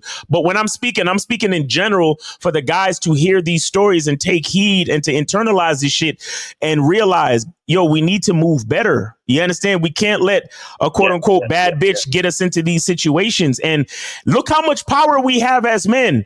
I keep telling you guys, we're the gatekeepers to all things. We're the gatekeepers to motherhood, marriage, and in this case, citizenship. What the fuck? Sex. Like, we are the gatekeepers of everything, including sex. Woo! Including the thing is, caller, it's Samuel, right? Yeah. The thing is, you don't realize that you designed the life you are in right now. Yeah. You designed that because you allowed this to happen. You allowed for her to do everything she planned to do by your inactions, but it was still by your design. You went down there with her. You let her take it out. You said, okay, we're going to roll with whatever you're saying. We're going to get you pregnant. The only thing is at the end, it didn't work out fully like you thought it was going to work out. So Yeah, I thought, we're gonna have a family and all that. That was all bull. That was her agenda. That was, Exactly. So my thing is, it didn't work out completely, but it was still to all your design. But because you didn't have a full grasp and you went with her plan, it didn't turn out how you wanted it to turn out. But at the same time, this is a life lesson. And the thing is, what I want you to understand is that it was your design. It was your design, but it was you made some mistakes. And the thing is, if you correct your mistakes and really understand that I need to have more of a hand on the wheel all the time, then things will be turned out a little different. Exactly. Stop being a passenger. Yeah. Facts. Shout out to Jay Roman. Yeah, appreciate it, man. Thank you, guys. Yeah, but we appreciate you too, bro. Thanks for sharing your story, man. Because trust me, you're not the only one going through stuff like this, man. And again, all this shit, you learn from your mistakes, and it makes you a man in it at the end of the day. Exactly. But man, we appreciate you. Keep getting your coaching calls with K-Zag, man. And definitely. It's like an older brother, and I really appreciate all the help. Thank you so much. Yeah, keep your head up and remember, and at this point now it's for the kids, bro. Like you're not all that fixing that you're doing is not to try to get women, and it's not for you. It's for your kids. All right. Yeah, definitely. Thank you, brother. Man. Thank you, man. Thanks for calling. Thanks for sharing your story. Take it easy, bro. All right. Man, crazy. But guys, 844-672-7300, 844-672-7300. Go ahead and call in. We have about 15 minutes left. So please call in. Do not wait till the end because it's Saturday. The weather's nice. We're not staying here all day. Please. Yeah. But hey, you know what's so crazy? There's some people. Jay, real quick, Jay Roman, real quick. All right, 847. On my hold so I can make this hold on, 847. Hold on 1 second. Go ahead, Kay. All right. Oh, Jay Roman, you said some real shit, and I think it's gonna be missed if I don't repeat. Woman might be your wife, girlfriend, or the mother of your child. That you're not selecting her just for you. Right? What guys don't understand, if you select the wrong woman and if you put a baby or babies in that woman, not only can your life be hell, but the lives of the children can be hell if you have it with the wrong mother. So what guys don't understand, even when the relationship doesn't work out, if the woman and you don't like each other, but she's a great loving mother and she protects her kids, that's all you can ask for. Y'all got it. Facts. All right. So we got 847. You are on live with the Manhood is a Skill Set Show. Name, age, city. How can we help you? My name's Mike. I'm in Tampa, 39. All right. And I get some coaching with Zag. I just got a question for you, gentlemen. Appreciate your time. All right. And so I'm dealing with some insecurities around attaching my worth to getting sex. So how do I measure my growth as a man by not really doing that? You got to focus on other things. You got to focus on who you are and not the amount of sex that you have. So who are you? A man. That's it? Yeah, I'm fun, charismatic. I got hobbies. I enjoy spending time with my friends, family. Okay. So if I have another question for you. That's not who you are. If you died today, who would miss you? My family and friends, people close to me. Right. So you bring a certain value to their life, correct? Yeah. So all of those things that you just mentioned about your friends and family, your hobbies, all these things, what does any of that have to do with women and fucking? Nothing. Exactly. There you go right there. It's really just a matter of you changing your perspective and being grateful for the other important things in your life. That's all. Yeah. It's really not that complicated. Okay. So I need to really like in my day-to-day life, just be grateful for what I have. That's going to really be. Gratitude is the number one pillar and foundation of a masculine identity. Okay. Gratitude. If you're not grateful for your life, then no one else will be. Meaning, if you cannot recognize the value of your own life, no one else can. Okay, so once I'm really grateful about the things that I have, then No. You're still missing the point. You're not grateful for the things that you have. You see, I didn't ask you if you died, who would miss you because you have these relationships with these people. No, it's not about what you have. It's about the value that you bring. That's what I'm talking about. It's about like be grateful difference, for the value I bring. the difference that you make in the world. For example, there's a man out there that's worth $1 million, and there's another man out there that provides billions of dollars of value to the rest of the world. Okay. And he may not have $1 million in his bank account, but he provides that much in value to the rest of the world. Which man is more valuable? Ooh. The one that provides it. Okay. Exactly. So, yeah, go ahead, Kate. Yeah. Oh, let me add this. Okay, when we talk about being grateful, right? I'll just keep it simple. I woke up this morning. A lot of people didn't. When I went to the bathroom, I had running water. I was able to brush my teeth, look in my mirror, wash my face, all that shit, right? Walked outside, hopped in my car. It started. A lot of people hop in their car, the shit don't start.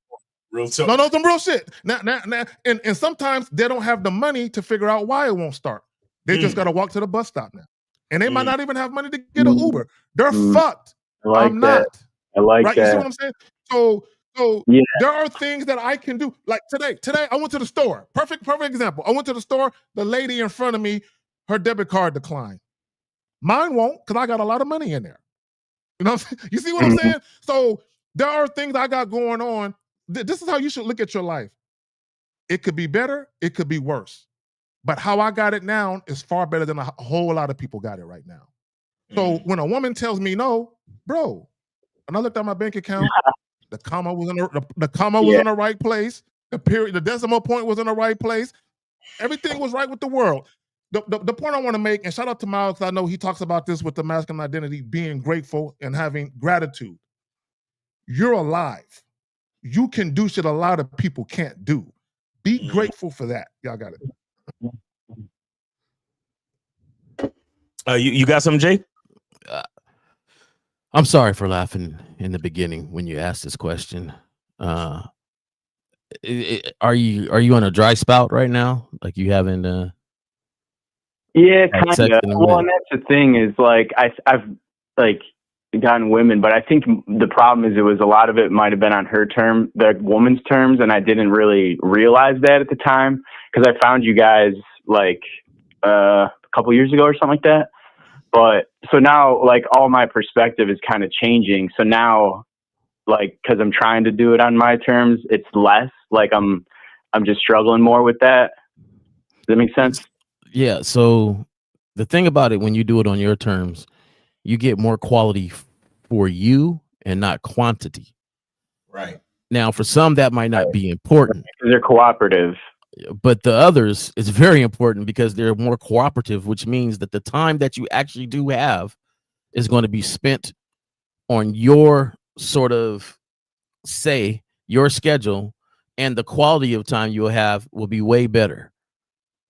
See, some of these guys I find in dating and listening to, they're not even having fun, even if they are getting sex. They're not having even fun with their interaction. And I'm starting to think a lot of dudes just don't like women.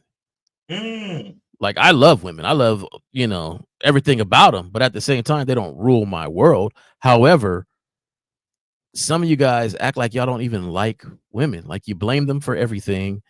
There's nothing they could do right, but yet you're still chasing behind them. I don't understand this.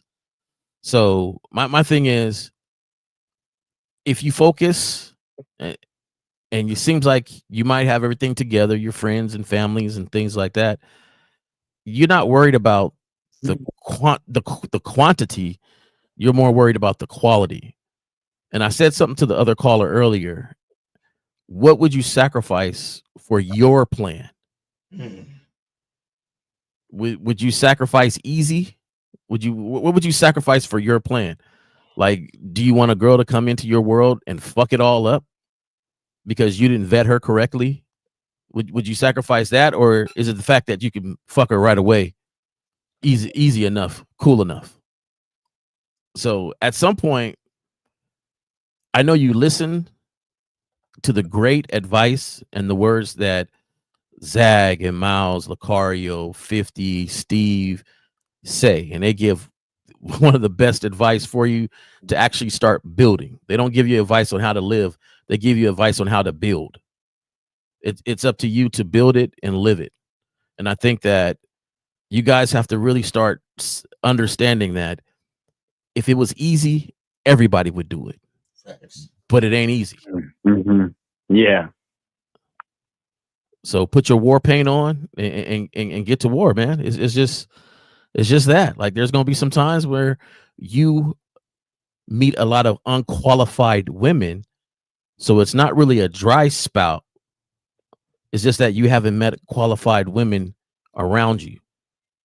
So every day you go meet different women. But it ain't really a dry spell.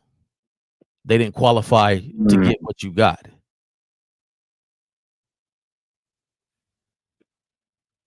Right, because they would be cooperative, not based on just they would be cooperative because they would see my presence more than me beating myself up because of something I said.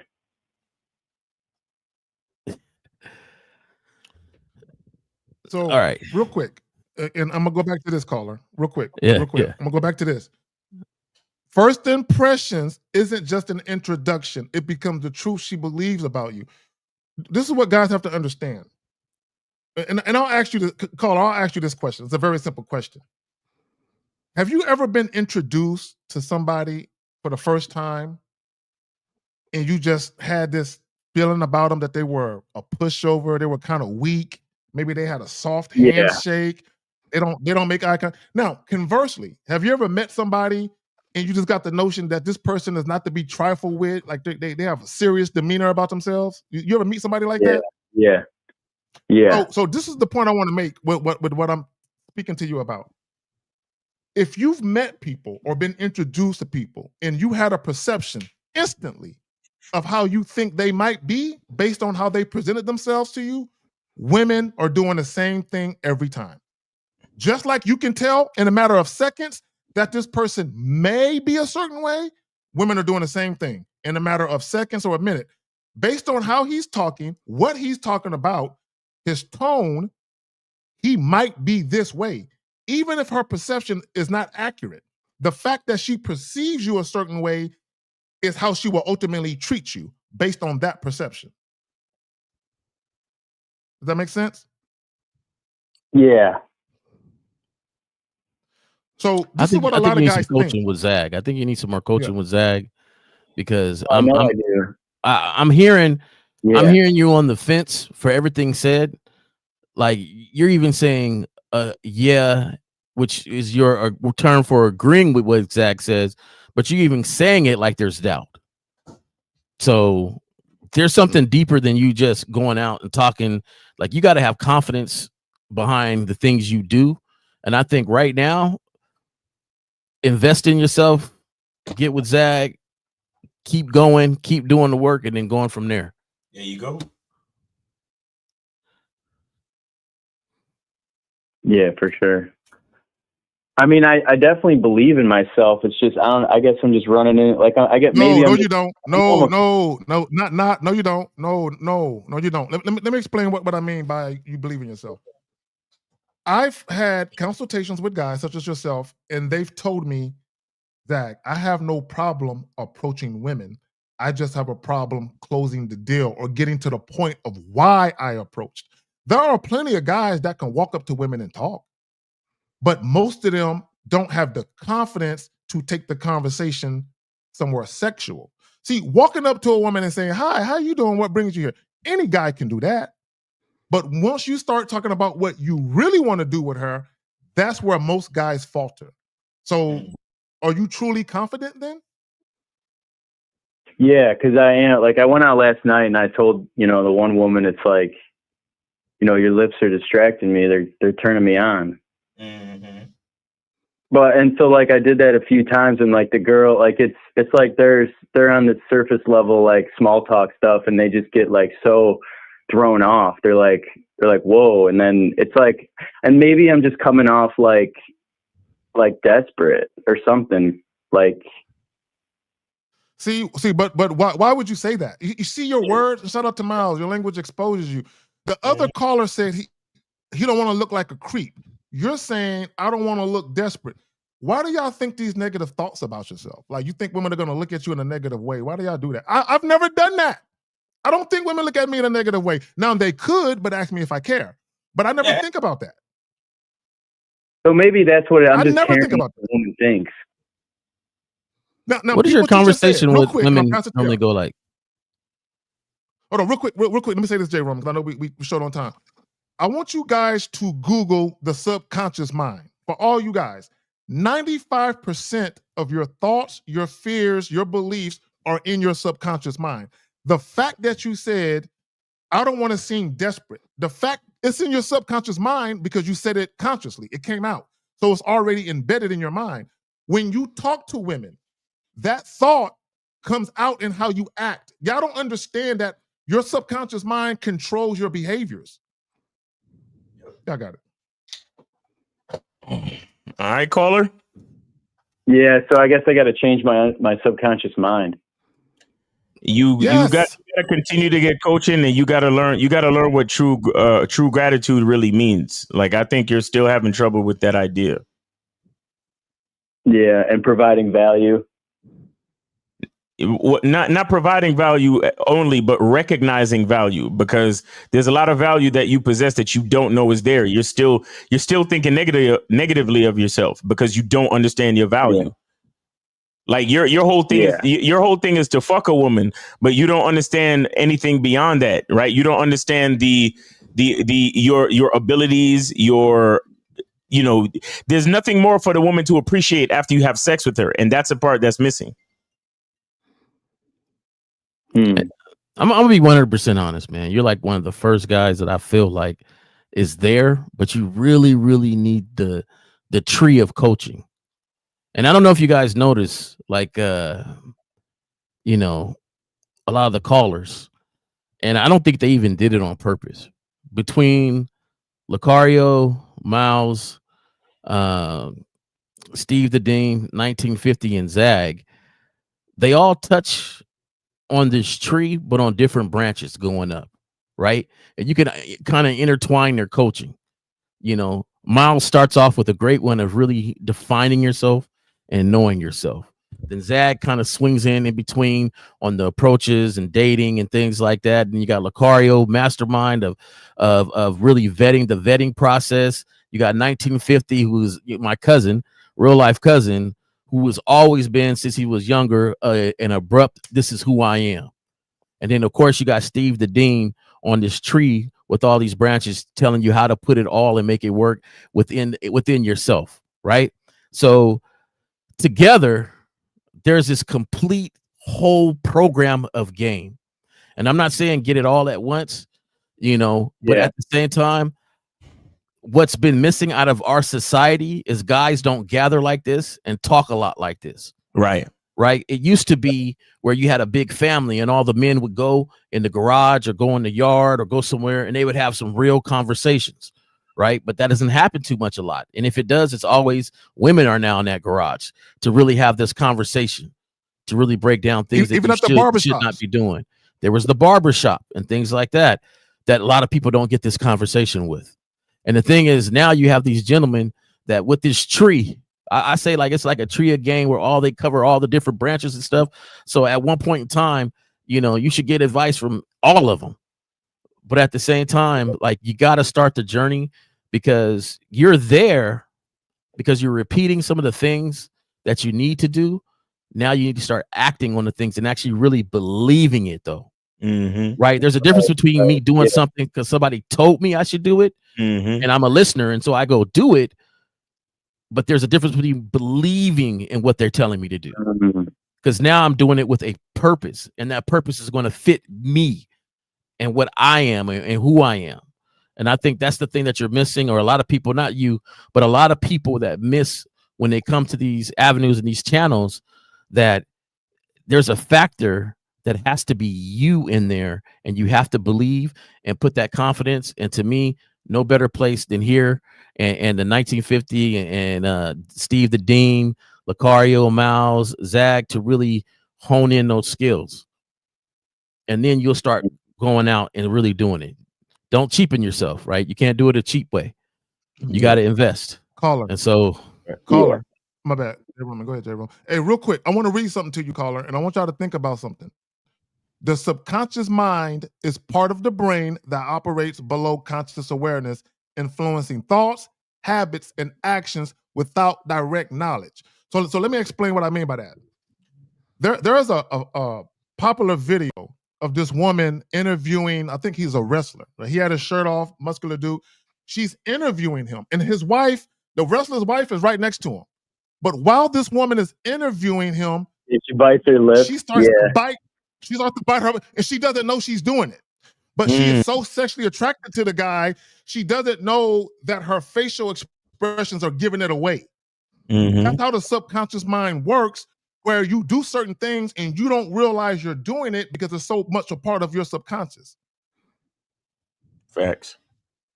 What wasn't it Bruce Lee that say? And real quick, yeah, go ahead. No, wasn't it Bruce Lee that said there's a saying that he has, or like, don't put yourself down because at one point you'll start to believe it. Yeah, something like that. Yes. Speaking things into existence and things like that. So yes. When you have those intrusive or invasive thoughts, and you start to think negative thoughts, it literally becomes part of your subconscious. So when you talk to women, it's always there. So what happens is, this is what happens when you talk to women. There's always something stopping you from going an extra mile to say what you want to say. And it's that one thing in your subconscious that's hindering you. Right.